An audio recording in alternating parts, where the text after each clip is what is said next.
What if the parts of ourselves we hide, the secret desires, the shivers of shame, the memories we keep locked away are actually the keys to our deepest power? What if the very thing that makes us look away is the place we need to look first? In this deeply honest and vulnerable conversation, we sit down with Mona, a dark feminine coach, to unpack the shadows we've been taught to fear and the desires we've been taught to bury. From the discomfort of watching people kiss on TV to the hidden dreams of becoming a stripper, to the childhood traumas that live in our bodies and shape our boundaries, we go there. This isn't just a talk about sexuality, it's a conversation about safety, power, and what it truly means to be free in your own skin. If you've ever wondered what might happen if you stopped hiding and started honoring the parts of yourself you've been told to quiet, This episode is for you. Let the chaos ensue.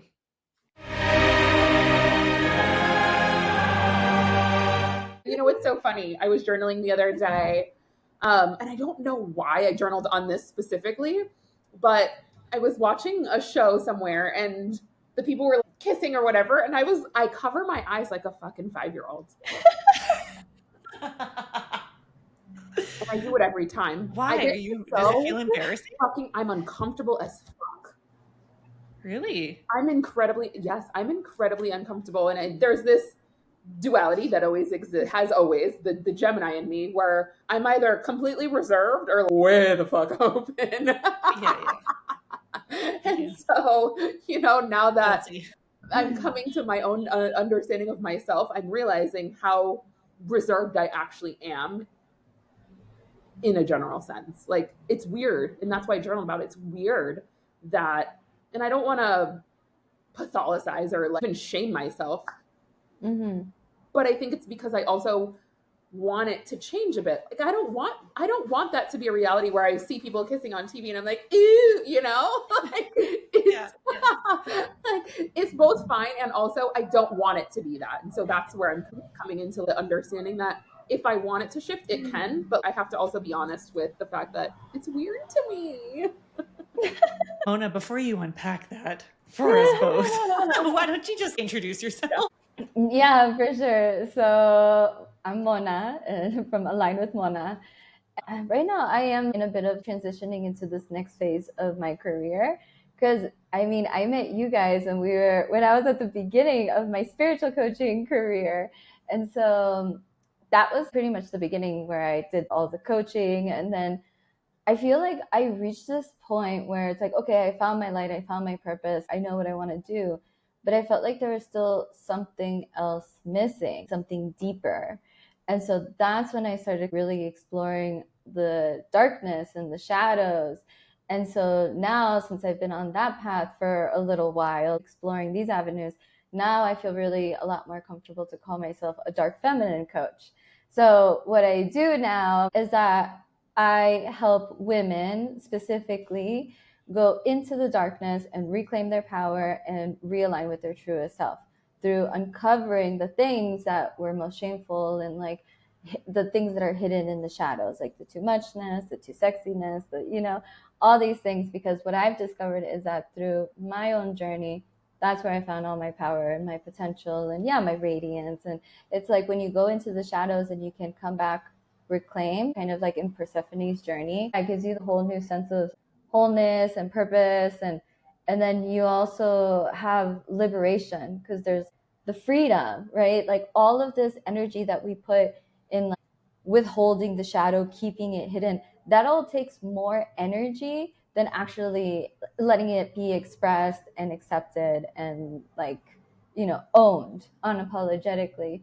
So what I find that's really holding us back is the shadow. That's usually what's holding us back into our purpose, is not the things, not knowing what we don't want. Sometimes we do know what we want.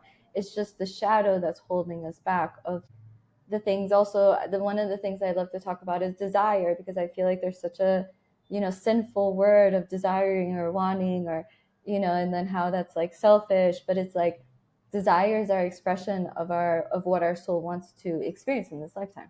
And so and then when you can learn like shadow alchemy, you could see how the things like when you see jealousy, I'll share an example, like the biggest turning points are definitely in the shadow. And one of the things was I was feeling envy one time towards a friend of mine, and she was all sexy on social media, and I was shaming her and judging her, and really what it was jealousy. And through a group of women, I was talking these things out, and it was almost like a hatred. And I was, oh, like, it really pisses me off that she's doing this. And what I discovered was that I was envious because I wanted to feel expressed and free and liberated in this way, and not have all of the shameful thoughts about how it's not okay for me to do that, but it's okay for her. And so it was seeing this shadow and this hate and this shame and this envy, I discovered what I truly desired. And so then I started moving in that direction.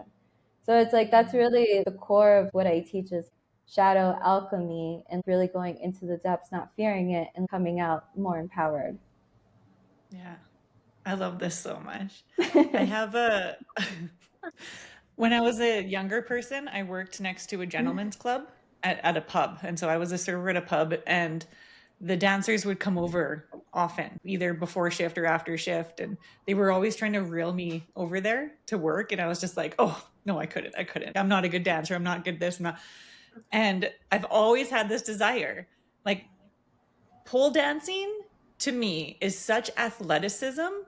I look at that with envy because I'm like, I'm not flexible. I'm not strong. I even have a song that I would love to, dance to and just completely let loose. That's something that's always been on my mind, and I've never searched out a pole dancing class. Easy to do, time permitting, because I know that they're often in multiple cities. They're everywhere now. You can do that kind of stuff, I think, anywhere. But that's one of mine for sure, and that's what was coming into my memory bank when you were talking about that. So the thing is, I know exactly what you're talking about because I just started pole fitness classes like 2 months Yeah. ago. Oh, And that now is a dream to me. I just became a member, and same thing, like I've always been so impressed by pole dancers, and Yeah. and I love going to strip clubs because of that, because I was like, these women are so strong, they have so much grace, and they make it look so easy.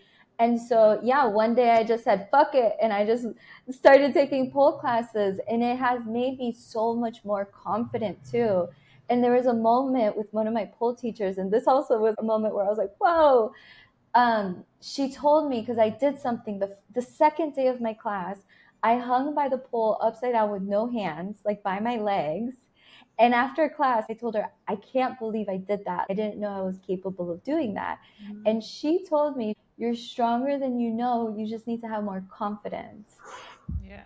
And I feel like that is just such a reflection in my life. And pole dancing for me now recently has felt like such a physical manifestation of the things that I'm going through in life, like being soft and gentle, but very strong and centered. Pole dancing Calgary. I'll just And pop why that up. wait? Why wait? Absolutely. Why Yeah. wait? Yeah. Yeah. My song is "When the Levee Breaks" by Led Zeppelin. So good. I'll have to It'll play be at it. the end of the I was episode. gonna say Without we'll have to play it, obviously. Yeah, it'll be at the end of the episode. Anyhow, yeah, thank you for sharing that. It's Yeah. such a What about you, Amari? What is the thing that if Yeah, anything what's came up for you? I am well, reeling in kissing my apparently. own brain, apparently. Maybe it's public displays, but I also had this desire, and there was shame for me because it was something that I thought about when I was like a teenager. I was still young and not old enough to actually, I guess, make the decision to do it in real life. But I remember writing in my journal one day where I was like, I think it would be fun to be a stripper. I I wrote it down and didn't really think anything of it. To me, it's like an art, just like a form of dance. There was always this, whoa, that is so cool to have those kinds of movements. But also to me, I think it was the confidence to be able to show oneself fully. And this in particular obviously is a physical manifestation of, showing oneself, but there was to me this strength in that of actually and I know this, I think the whole topic in and of itself is controversial, especially with sex work as a general statement. Sure, there's, dark sides and perversion, but there also is, for many folks that they go into it with intention, a strong confidence of truly not giving a fuck and like the just freedom doing of the expression, thing no matter what anybody else is thinking or saying or anything like that. And to me, especially at the time, was something that I didn't have, and it was something that I was always looking for. And so I wanted that. And so I think there were just these instances that continued to happen in my life in such ways of like, I desired a self expression, and then somebody fucking stomped on it. anyways, yeah, the kissing, I find that fascinating. Yeah. It's very childlike. It's like kind of cute. I'm doing it right now.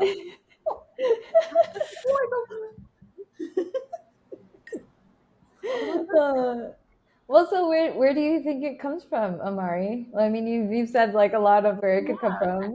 I think partially, one, that experience, because I'm 37 years old. It probably happened when I was like 11 or 12, and I still remember it to this day. I remember exactly where I was when my father brought it up. I think the realm of shadow work oftentimes does live inside of wounds and traumas that we're not willing to say or look at out loud because they're heavy and they're scary sometimes. But I think I've mentioned this before. My very first memory as a human being is being sexually assaulted. I was 3 years old. And so that has been a theme going from the time I was 3 years old up until probably my mid 20s, where that is how I identified as a victim of sexual assault.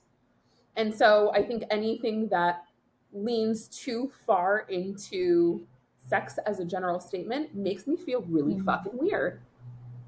And I've worked through that so much. I remember when I was maybe in my late teens, early 20s, like my boyfriend would even just like touch me on the arm and I would shiver instantly. Like it didn't matter if it was a casual touch, I would just shiver. And so I've gotten over so many of these identifiers of myself, but there's still these like really small pieces that I don't notice, but now I'm cognizant of. Like to me it's very small to not like seeing people kiss on TV, but it's still part of that same wound that is just, it's a little piece, but it's still there. And in my mind there are still parts of myself that see and identify in this sex is bad.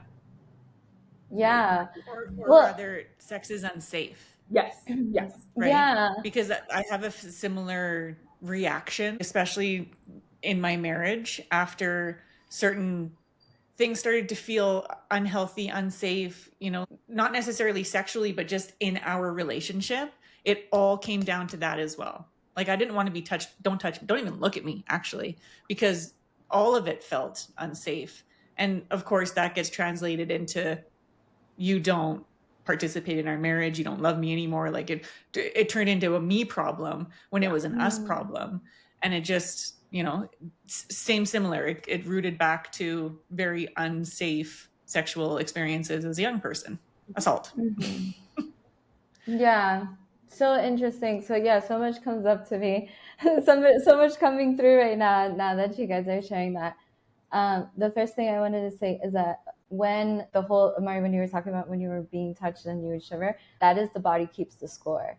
Yeah. And so, the trauma is in the body, right? But I kind of want to go back to the thought about the trauma, and especially the sexual trauma, and especially when it happens when we're young. So another side of the work that I do that I think I've mentioned to you guys is in the realm of sacred BDSM. And so in this realm, I work with men. And so I feel like in the capacity that I've worked with men in this way, it has made me really comfortable to go into traumas and to go into dark places, because a lot of these men have gone through really dark things that they've never been able to tell anybody. So that's why I'm so passionate about the work that I do in the depths of that I go to, is because it is really scary to go there. And that is exactly what people are avoiding. And that's why people are going into drugs, because they can't connect with somebody and talk about the traumas. And so there is so much that the shadow and the darkness holds. And it's so hard to go there yourself. The thing is, I think I'm a Scorpio and a projector, and so I'm just like, well, you are too. But I feel like I've always just loved going into the depths and the darks, and I'm always seeking truth. And so my path of sacred sexuality, when I talked about this woman and how she triggered me, that led me on the path of priestess work. And so this was already starting to reclaim my sexual energy. And around this time was the time that I decided to go celibate. So I started, there was zero sex with anybody.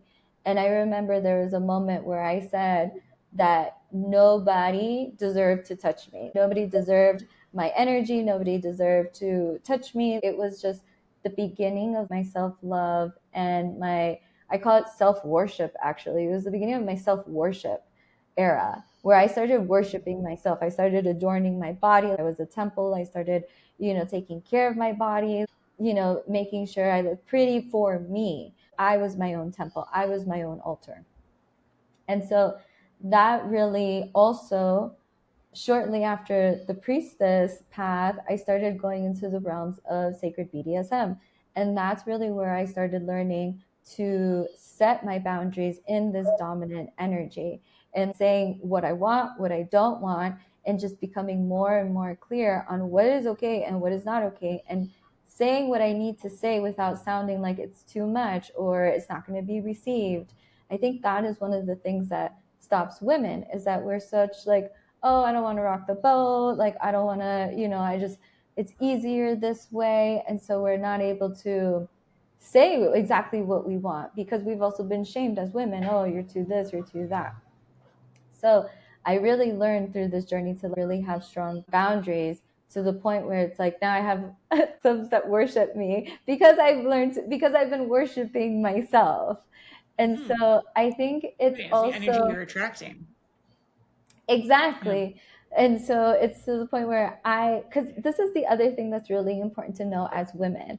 Maybe you guys do or do not know this, but this was a recent study that just came out scientifically a few years ago.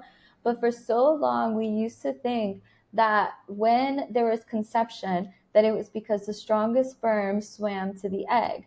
And so, do you guys know that story? Right? We all know it. Do you guys know the new studies that came out? So the new study is that the egg actually sends out a signal, chooses the sperm, and allows it in. So this also goes back into more of biology, how the birds are the ones, the females are the ones that choose. The males come, they do their little dance, right? They build their nest. If the girl says no, they In tear it most of down. nature. Yeah. Exactly. Like birds. That's why naturally peacocks are beautiful. The male Yeah. birds, because they're the attract they're trying to get attracted by the woman. The woman doesn't need to be beautiful. She's the chooser. Yeah.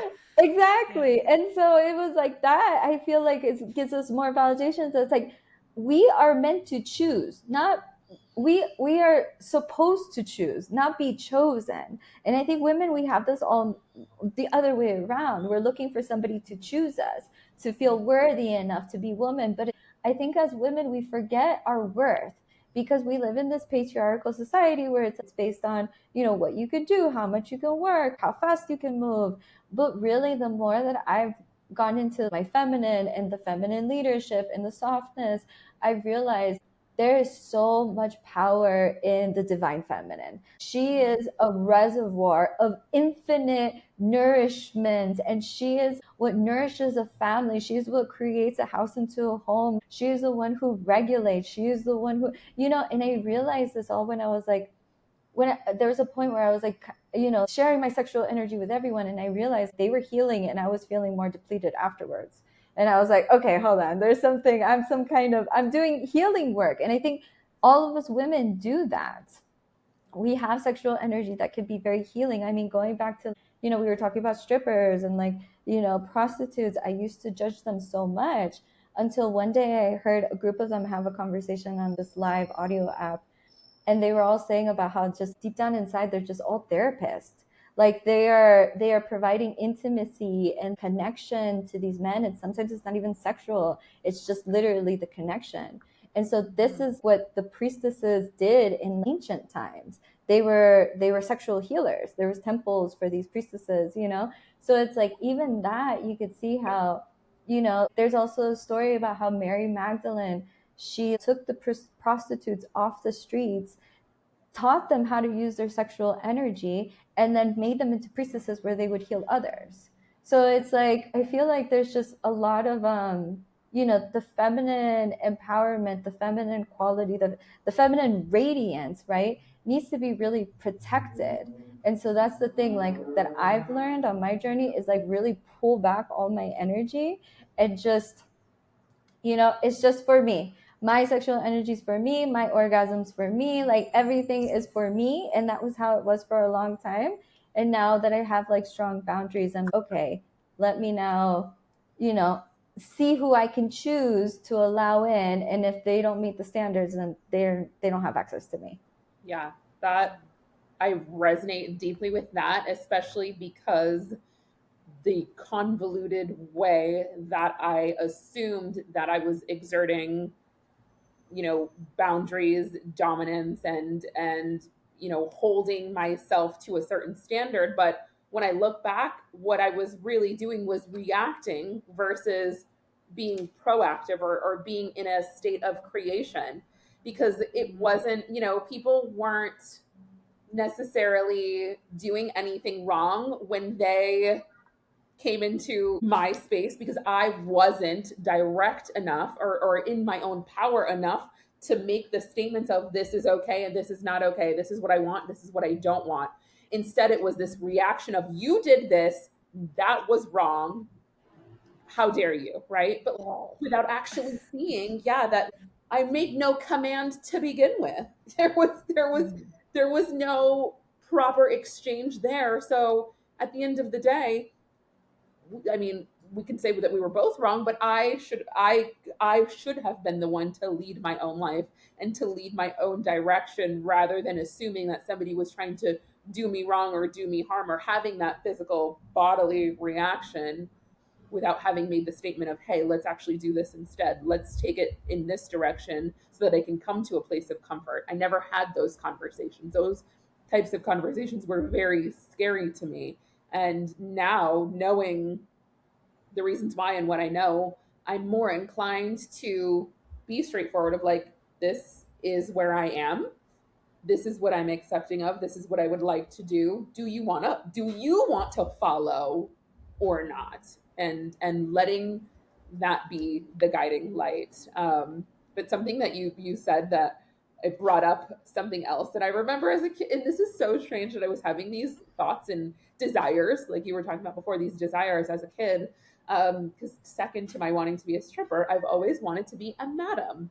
And more specifically, because of my understanding that that is to be protected, and there is something really sacred and beautiful about that type of work. Prostitution is one of the oldest jobs in the world. That's essentially, it's never going to go anywhere, at least in my timeline. Like, and so I had this idea in my mind that if that is the case, and we know that it exists, I want to shape it in a way that is safe and comfortable and sacred, and holds a reverence to the occupation, and not allow men to pervert and be the dominant force in a world that was meant for women. It's ours. That nature is ours. And we see pimps out there doing whatever it is they want. And so I wanted to step in as the role of like the mother, essentially, the one that could nurture and hold that space for that to exist in what I'm calling in a proper way. I love it. Yeah. Look at my desires. Like, Because I'm like, and then the violence when necessary. No, I love that. Well, yeah. And the thing is that the sacred rage, I mean, we've talked about this before. Sacred rage does have a place. And so, like, what I have learned through, yeah, dominating men in BDSM, I have not only allowed, like, the way I see BDSM, at least sacred BDSM, is it's embodied shadow work. So you get to play in your shame. So if, like, for example, I had a shame of I was too bossy, too controlling, too sexy, all of these shadow wounds, right? So then I was able to find in this BDSM, and these like wounds come from my childhood, from when I was, starting to develop as a child and starting to get into my leadership role, but I was like, not being taught how to be a leader since that I was shut down. So there was so much shame in like even just being connected to my sexuality, because my sexuality was also something that was shut down until the moment I had my first boyfriend. Then when I had my first boyfriend, my mom was like, "Oh, okay, we could take you to lingerie shopping." I was like 15 years old, and so I didn't know until I was 30 years old that somebody told me, "Oh no, honey, your sexuality is for you. Your sex energy is for you. It's not for anybody else." And this whole time I was thinking like, "Oh, I am sexy for my partner. And if I don't have a partner, then I'm not sexy." And so, anyway, so what I found in BDSM and really going into these steps also with these men is that they have a lot of shame of things that they were told in their childhood. And also, it's like these distorted ways of being loved and feeling significant. And, even some kinks can develop like kinks usually will start to develop around the time that our sexuality starts coming online. It depends on like the things that we're experiencing. Sometimes it comes through movies, sometimes it comes through what we saw, what we experienced. But like for example, if some if a guy, I've heard like literal examples that I've heard, like this guy, he had a kink to get his balls kicked, and it was because when he was a child or he was a kid around 5, 6 years old, a girl in school kicked his balls, and then he like fell to his knees and he was very embarrassed. But from this embarrassment, it was your brain literally tries to like protect you, and then somehow you find pleasure in the things that were difficult. And so that can happen a lot. We go through really difficult moments, challenging moments, and somehow we develop this really strange kink, sexual kink around it, and then we think something's wrong with us. But really, there is so much like trauma healing and inner child healing, and there's so much connection between the mind and sexuality. I mean, I think it's Carl Jung that talks about it, or like, all of these guys, they talk about how sexuality and the mind are so connected, and the spirit and sex and sex and emotions, like seems to be tied into every single aspect of life. And I mean, now as I'm saying this, I think it's because it's our life force energy. We are literally sex energy. So how can sex not be involved in everything that we do? It's our drive to reproduce, it's our drive to create things. Like there's so much. So if there is in on our timeline moments where our sexuality was shut off or shamed, then it creates these kinks that maybe, once we can go back and kind of like, explore them, then we can, like I said, liberate the energy that's tied into the shadow. Yeah, I'm having this visual of the kink like a knot in the life force even. Mm-hmm. And not that it's a negative thing by any means, but untying it to create more flow. Did you say that pardon me. Did you say that it's because the brain sees the challenge as overcome? Did I understand that correctly? So a kink is formed potentially because the body or the brain wants to remember that they overcame this challenging thing. I'm not sure if it's exactly that. I mean, that's part of what I've noticed, but also I've heard this through, I don't know if you guys have heard of Robert Greene. I heard a podcast one time where he says that he thinks that, yeah, kinks, there's a few people that say that kinks will develop around the time that our sexuality starts awakening. So around the 5, 4, 6 year mark or something. But no, I've seen from what I've observed through these communities that I'm a part of and everything, there's like not really a specific way or reason why kinks are developed. What I've noticed is that they can either develop if you're exposed to something, if you're watching a movie as a child and you're seeing like whips and chains, and then you're just like, wow, like kind of like the madam story. That could develop the kink, or it could be, yes, as a like notice, especially these really intense kinks that have to do with bathrooms. There's usually a lot of shame tied into this, and it feels very dirty, and that's what makes it taboo. And somehow, some way, especially especially men who want to get pegged. I censored myself there, but usually We it don't comes. censor. We don't censor. We don't allow that here. No. Okay, okay. So This episode will just be an 18 plus episode, and that's fine. We already have another one of They, those. all of them pretty much are. okay, so what I've noticed is sometimes, like, you know how like the Muslim culture are very anti-gay. Sometimes some of these men will have fantasies of getting pegged, and so that's and so it's so interesting how Right, because it's they. really so far away from what their reality can be that that's what makes it so attractive too. Yeah, totally. And there's actually a really good book on it's like the deep psychology of BDSM, and it talks about how it ties in like how the soul essentially is seeking balance. So masculine feminine energy is the same as dom sub dynamic. Just like if we're like too far on one side, like too dominant, usually I've seen this, most of the men who are submissive to me are very dominant men. They're very in leadership. They make a lot of decisions. They're corporate CEOs, but they find relief in being on the other side of the pendulum. So it's like the farther we swing on one side, the shadow gets bigger on the on the other side. So that's why we need to tend to the shadow to like kind of close that gap and not have, so that's where we have people who have these double lives. And so it's like really interesting how the soul does try to find balance. You can't spend too much time on one side. It's not sustainable. Your soul will naturally, shadowy wise, will try to seek the balance of the other side. Yeah. Yeah. That makes so much. So I know a lot of this work is with men, and you also have this divine feminine, sacred, sensual sisters community.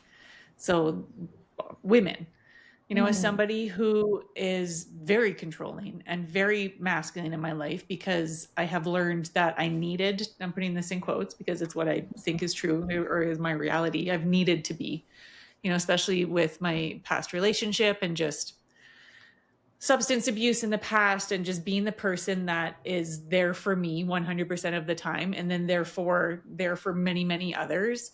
I've found myself stepped into both the feminine and masculine role in my life.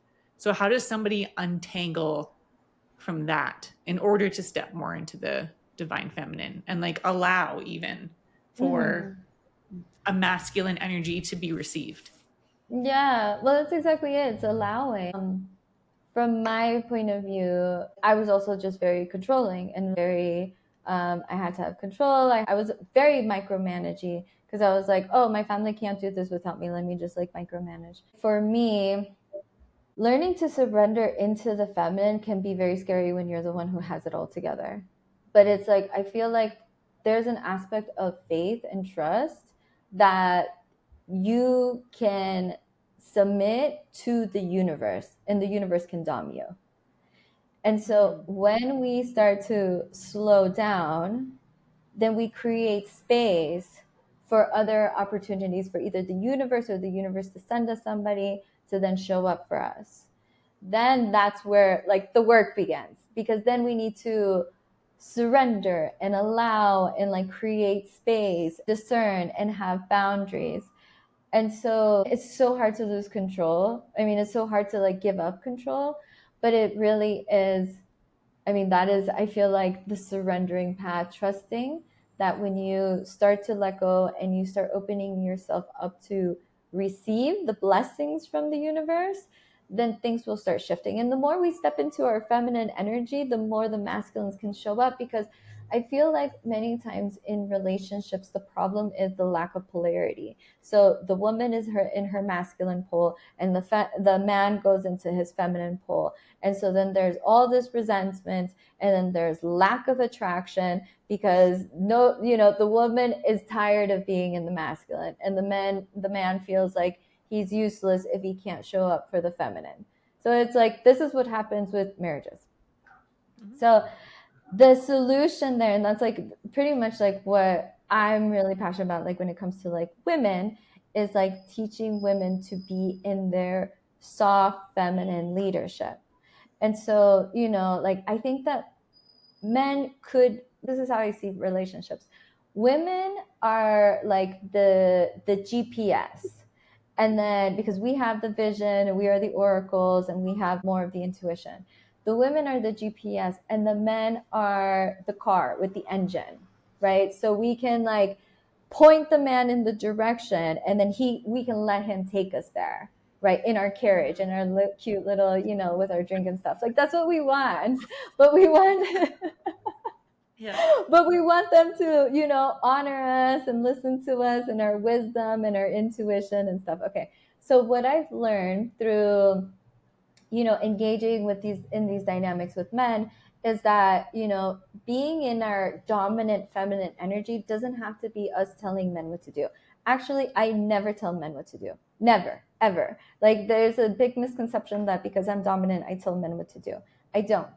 I actually, if anything, the best way I can describe it is that I set the standard or the frequency of like what the expectations is, and they are naturally inspired to show up for me, and they feel good to show up for me because now they feel like, oh, they did something good, and then I can praise them. So this is the thing about masculine, is that they kind of need a direction, right? They need, okay, A to B, and then if they can do that, they feel so accomplished, like they feel so worthy. And so what I started doing with my dad was I was giving him opportunities to show up for me, even though I know I could do them myself and better.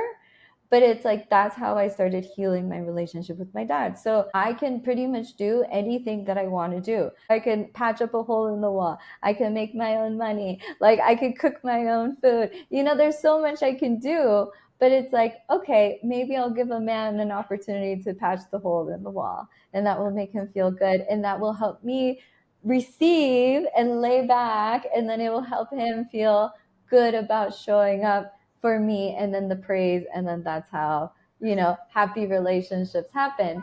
So what I really want to teach women is that how we can, as feminine leaders, doesn't mean we're leading, but as feminine leaders, we can create the space for men to not only show up for us and like do things for us, but we can also create the masculine space for them to go into their feminine, to be felt and to be received, because men also have so much stress on their shoulders. Like men right now are going through a crisis, like it's a big deal because they're killing themselves, and yeah, and so they have so much stress, and they feel like they're not good enough because women now are in a position where, we don't need men. We don't. We're making our mom.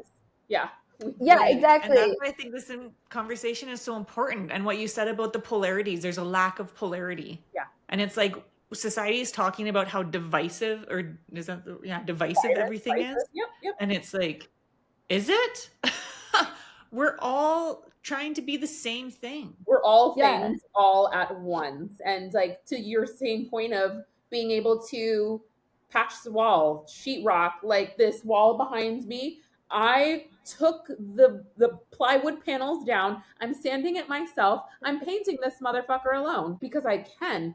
And also what you're saying is resonating so deeply with me as well, because I'm showing instances and signs of not even necessarily helplessness, but of desire to receive so that I don't have to do everything. Can I? 1000%. Do I want to? Not fucking at all. No, exactly. Like I do everything in my life and I don't want to. I don't. Man, come over and do it for me, please. And they would be happy and pleased to do it if there is polarity, if they're feeling valued, if they're feeling, and that's what I've noticed. Like men will show up and they'll want to, do this and do that, and it's because I've been able to step down, or not even step down, but step back into my throne, and be able to allow men to show up for me. And then as I do that, more and more, men get nicer and nicer, and they want to do more for me. And so really it's, and this soft feminine energy it's so radiant, it's so magnetic. It attracts women, it attracts men, it attracts babies, and it's like, because that is our essence. Yeah, it's just like such a nice easeful way to be in the feminine, and it's like things still get done. Yeah. Well, and it's like maybe I'm pushing this conversation a little bit outside of I say our being the feminine awareness, because my question is, and maybe you have experience in this working with men, but what can we do for men to rebuild that trust that there are like quality feminine leaders in the world. Because again, like there's been such this push in the past couple of decades on feminism that now feminism feels like such a like toxic kind of trait that goes beyond what I think we're talking feminism is. And then of course with all the gender stuff that's going on and like just it's busy. It's busy. So it's like how can we rebuild that trust with men that there really are women in the world that just want to be a woman? Yeah. Does that make sense? No, totally. Yeah, it makes sense. And it's so funny because even my dad has told me that I'm a feminist, and I'm like, I'm not a feminist because I don't believe in the equality. Like, I want men to do things for me. Like, I find them useful. Like, go to work, honey, here, make me proud. So it's like, that's not feminism. Yeah. Well, I mean, and not to cut you off, but I want to potentially offer a different way of viewing feminism because I think everything has the opportunity to be perverted. And I think there's been a perversion of the word feminism to solely mean strong women doing men's work and that's it, period, hard stop. But what I see feminism is the choice to choose how to live your feminine lifestyle. And if that for you is to be in a more dominant role in corporate and working, that's great, but also allow me to choose as the feminine that I am to not want to fucking work if I don't have to, and not shame me in that. And I feel like there's potential shame on both sides where true feminism is the allowance to step into the role that feels the best for your energy type because we all have feminine and masculine flowing throughout us from the beginning, and whatever that expression is, I'm going to allow that for you in your respect and to ask that it be reciprocated for me as well, right? Yeah. And maybe it's not even like using those terms because they are getting convoluted, but like expansion energy versus containment. I had a conversation with a guy about his idea essentially of what like feminine and masculine is, and he said to me like feminine is free, it's flowing, it's just like being able to do as you please, where masculine for him was direct, box containment sort of thing, and there's those two energies, they intermingle, right? Going too far one way, it's like chaotic, what do you want, this is a D&D term, but it's like the chaotic good versus chaotic bad, right? Like too much of anything is going to be a bad thing. And so going back to the balance piece of yes, freedom, flow, beautiful, but also sometimes containment and discipline, also really beautiful as well. Hey, of course.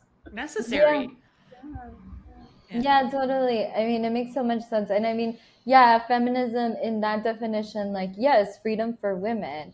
But it's like, I feel like the terms that I've heard, it's like, oh, women, like, I want to do what men do. I don't believe that we're equal. We're like the sun and the moon. They need each other, but it's like they're not equal. The moon is not the sun, the moon is the moon, and the sun is the sun. And each one has its beautiful qualities, and we need both of them equally. And so there's beauty in like, masculine strength. There's so much beauty in feminine strength, and then this is all just like a spectrum. And going back to these terms and what they mean and stuff, and like the term of binary, how we're both masculine and feminine. Well, yes, duh, we're all masculine and feminine, like we're all a mix of whatever all the time.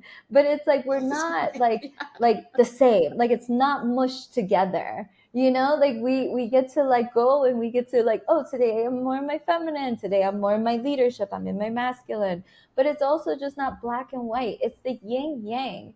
And so it's really difficult when we try to describe feminine, masculine, dom, submission, like we describe it in like the terms that we relate to visually, but otherwise it's energy. And so energy, like, is never constant. Like it's never just stagnant. It's always flowing. And so sometimes I am in my masculine because I'm moving forward, but I'm still in my feminine. So how can that be? It's like, okay, no, we are always that way. The yin yang has the white within the black and the black within the white. it's just like a spectrum. It's like the way I imagine it is just like a wave, and we just get to be, so having like, I think as women, like we are, in the rise of the feminine, I think as women we are the leaders, because it's like, who knows to be women better more than us, who knows to be in the feminine better more than us. And so now we get to not only be in the feminine, we get to integrate our masculine, and like I said, hold space for the masculine men to be in their feminine so they can also find a wholeness. And so to Jill's question, it's like the way I see it is as I see like sacred union is what I see is like being able to hold the sacred masculine and feminine within, which I think that was like my priestess journey was like integrating my feminine. Then my dom journey was like integrating my masculine. And so now I'm like, okay, I know what it's like to be in my sacred masculine and hold space for the feminine. I know what it's like to be in the feminine and also hold space for myself. And so it's like, then once you understand your inner energetics, then you can, hold space for others to then also meet themselves. And I think like once, you're in your divine feminine energy, it's like what I was sharing earlier with my dynamic relationships. It's like I inspired men to become better. And that's the thing. They wanted to be more in integrity. They wanted to be more intentional. They even, a lot of these men, when they come into this dynamic with me, I teach them about semen retention. So, like so many men, probably more than we can imagine, have porn addictions. It is so, so, so, so common with men. And it is something that holds them back so much because it's like sometimes it's a daily habit.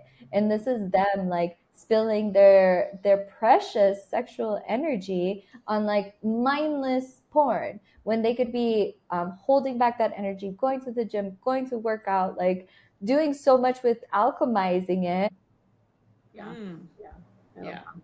I'm reading, I believe it's called something like the Taoist. It's mastering the Tao, something of that nature, but it's essentially, exactly what you said of not giving away this is creation energy truly in our orgasms and our like sexual energy, and not just letting it spill aimlessly out into the world, and how to harness that and bring it back. I just found it actually. It's called Healing Love Through the Tao, Cultivating Female Sexual Energy.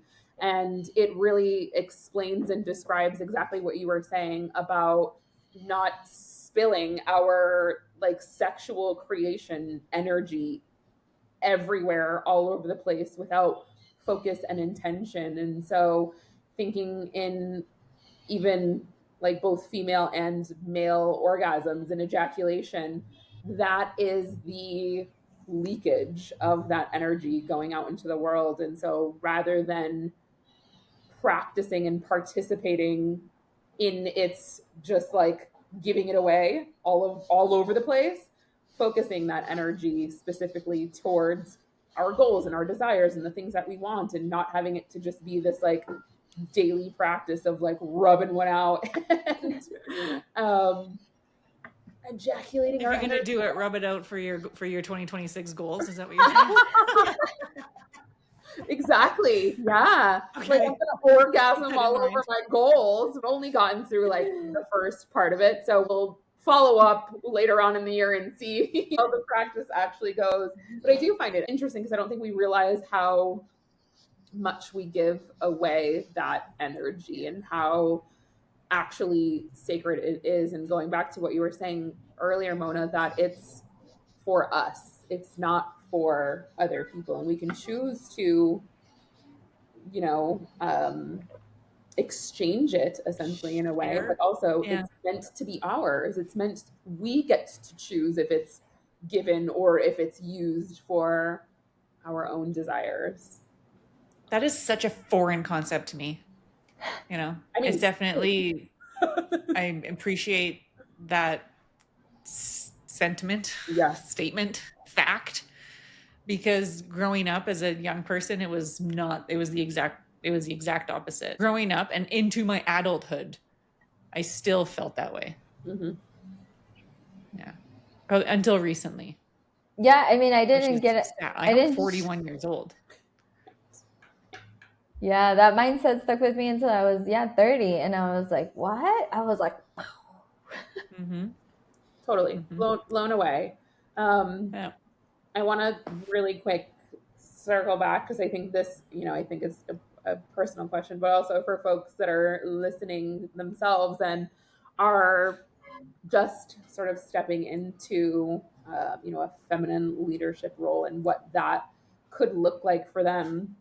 And I know you said your journey sort of started with this practice of self worship and self love essentially. And you mentioned things like dressing for yourself and adorning yourself and things like that. And so, what are some of these, potentially like practices or things that we can invite into our everyday lives to invite more of that feminine energy? Where, like, for me, I don't really like. It's new. It's foreign. I don't. I don't know. Great question. yeah, I love that. So I was actually just sharing this morning with a client, and I was giving her tips as well too. And so one thing that I said is like a get ready ritual every day, every morning, even if you're not going out. Because the thing is, what I was like sharing with her earlier is we were talking about this concept of like beauty and makeup. It's okay to use makeup and to want to be beautiful. It's when it's coming from within. When we're doing it as a form of validation, that's kind of where it feels empty. So I think behind all of these rituals, the intention is the most important thing. And so one thing that I started doing is every morning I will just get myself ready, like just put myself together. And so I'll either I'll change my outfit like every morning. I'll put something cute on that I want to feel good in, and then do just like a little bit of like mascara, just some lip gloss or whatever. That to me, I have so much clarity and so much intention that I'm doing this for me. Before I used to get ready and like dress up and stuff, and like when I was going out.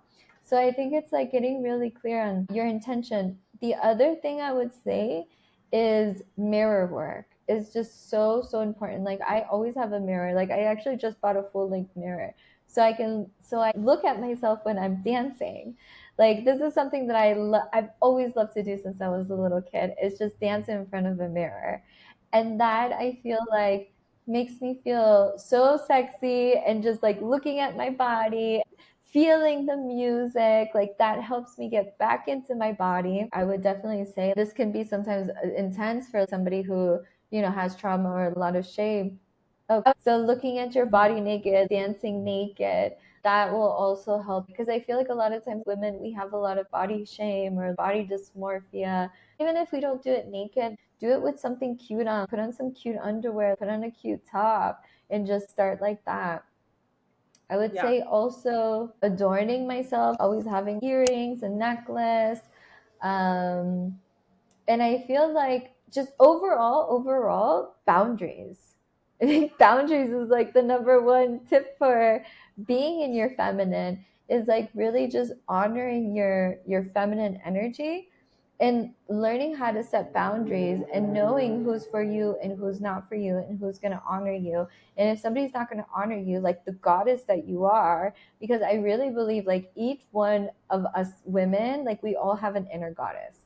We just need to really embody her and allow her to come through.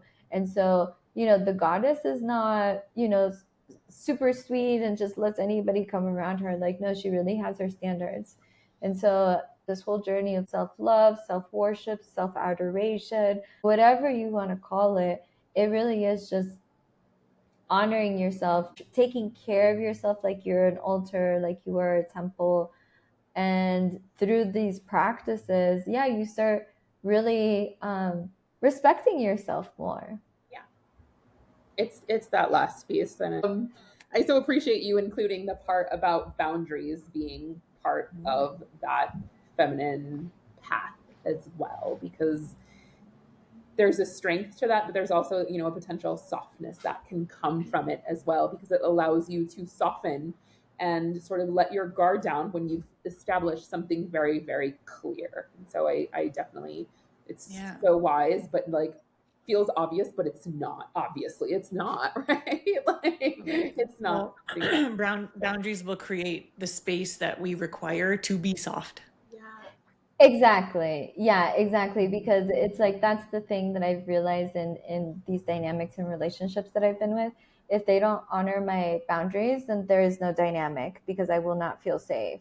And so the moment that they, like cross a boundary or, do something that I don't like, then I'm very easy to let people go because I'm like, if you break the trust, then I can't be the soft, because men, especially when you're soft and you're so abundant in your feminine energy, like men want to like trap that.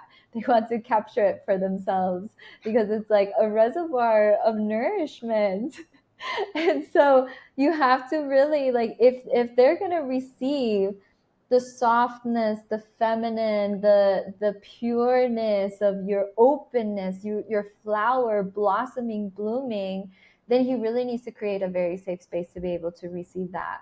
And it's like that I have like zero tolerance for any man who tries to like cross my boundaries because I'm like, nope, then you get no access to me. Nothing. Like blocked. Like now I don't exist in your life. Ha ha ha.